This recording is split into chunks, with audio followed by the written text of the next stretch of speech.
¿Qué tal? Arrancamos con este análisis técnico que es literal el pan de cada día para quienes se dedican a la mecánica y la producción industrial. Hoy nos metemos de lleno en la metrología, específicamente en la medición angular y geométrica. Fíjense, para entrar a competir en el piso de producción, dominar los instrumentos de precisión y entender a la perfección un plano no es solo un plus, es un requisito absoluto. En esta sesión vamos a desglosar exactamente cómo aplicar técnicas en la mesa de trabajo para controlar esas especificaciones y por qué la delgada línea entre un ensamble perfecto y un desastre catastrófico muchas veces se mide en pequeñísimas fracciones de grado. Así que, a entrar en materia. A ver, imaginemos por un segundo el ensamble de una maquinaria súper compleja, digamos un sistema de transmisión de potencia. ¿Qué pasaría realmente si un eje cónico o un engranaje tiene el ángulo incorrecto?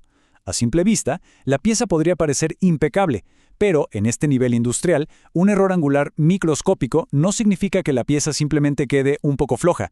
Significa que a la hora de ensamblar, los puntos de contacto simplemente no van a coincidir. Y eso es una reacción en cadena. Genera una fricción altísima, una vibración destructiva y tarde o temprano, la falla masiva de toda la máquina en plena operación.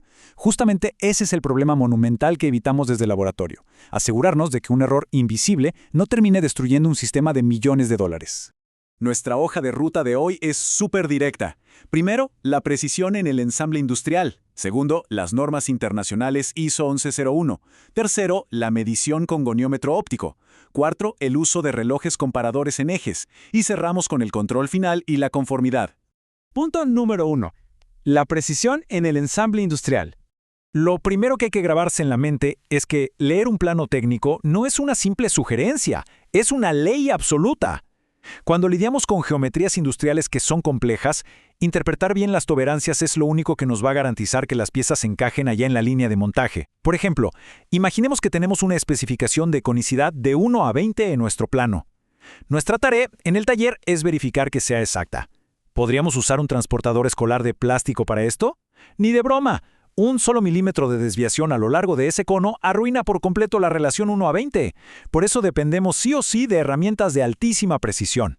Vamos al punto 2, las famosísimas normas internacionales ISO 1101. Para medir con la exactitud que exige la industria, primero necesitamos hablar un idioma universal. Un idioma que nos diga exactamente qué estamos midiendo y cuáles son los límites permitidos. Ese idioma se llama JD&T, o Dimensionamiento y Tolerancias Geométricas. Está definido por la norma ISO 1101 en su versión 2017, y básicamente son las reglas del juego. No importa si una pieza se tornea en México, se ensambla en Alemania y termina operando en Japón, la norma ISO asegura que todos entendamos las tolerancias exactamente igual. Nos dice, con una precisión brutal, cuánto puede variar la forma, la orientación o la ubicación de un elemento sin que deje de funcionar. Hay un texto buenísimo de Rodríguez y Fernández del 2019 que da en el clavo con esto. El control dimensional y la metrología son literalmente el corazón de la industria 4.0. Hoy en día las fábricas están automatizadas y los márgenes de error son prácticamente nulos. Así que entender estas normas no es solo para pasar un examen de teoría, es la habilidad real que permite a los técnicos asegurar que el diseño del ingeniero y la máquina que fabrica la pieza trabajen en perfecta sincronía. Número 3. Pongámonos prácticos con la medición usando el goniómetro óptico.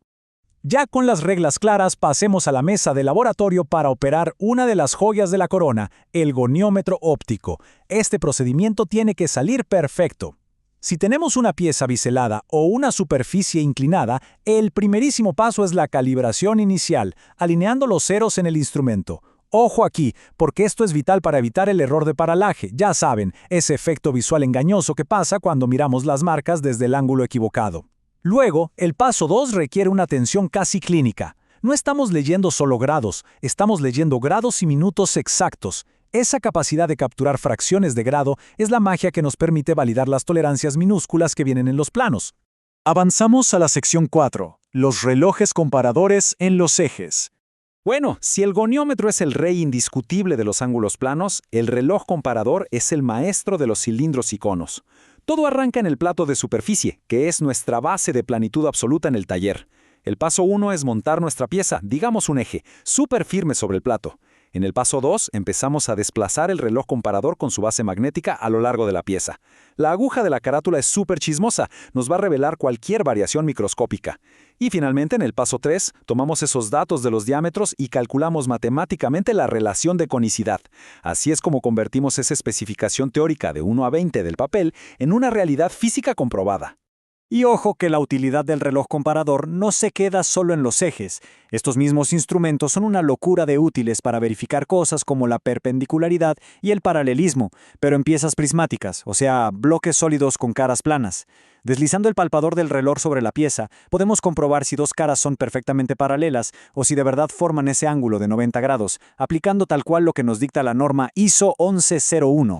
Y así llegamos a la sección 5, el control final y la conformidad. La hora de la verdad. Esta es la fase donde evaluamos todo el esfuerzo, todo el trabajo de banco, las mediciones hipercuidadosas y las matemáticas pasan a juicio. En una práctica real, lo que hacemos es contrastar la especificación original del plano contra el resultado real que acabamos de medir. Por ejemplo, si el plano nos exige una tolerancia de más o menos 5 minutos en un ángulo y nuestro goniómetro lee una desviación de 2 minutos, perfecto, la pieza es conforme, pero si lee 10 minutos, se rechaza de inmediato. Así de en serio se toma esto en la industria. Al final, todo se reduce a dos caminos. Por un lado, tenemos la pieza conforme, la que respeta el estándar ISO al pie de la letra. Esa pieza va a entrar a la máquina como anillo al dedo, trabajando en equipo con los demás engranajes sin problemas. Por el otro lado, la pieza no conforme es, francamente, un peligro. O se corrige en el momento o se va directo a la chatarra. Intentar forzar una pieza que no da la medida en un ensamble es firmar la sentencia de muerte de la máquina por pura fricción. Para cerrar la sesión les dejo esta reflexión. ¿Cómo afecta realmente un pequeño error angular en el ensamble definitivo de una máquina? La respuesta va mucho más allá de no encaja. Afecta el rendimiento, pone en riesgo la seguridad y cuesta muchísimo dinero en la producción. Las técnicas que repasamos hoy, desde dominar los instrumentos hasta entender las tolerancias de la ISO, son su boleto de entrada para asegurar la calidad en cualquier taller del mundo. Hay que seguir practicando, ser obsesivos con cada medición y, sobre todo, nunca subestimar el inmenso poder de una fracción de grado de precisión. Hasta el próximo análisis técnico.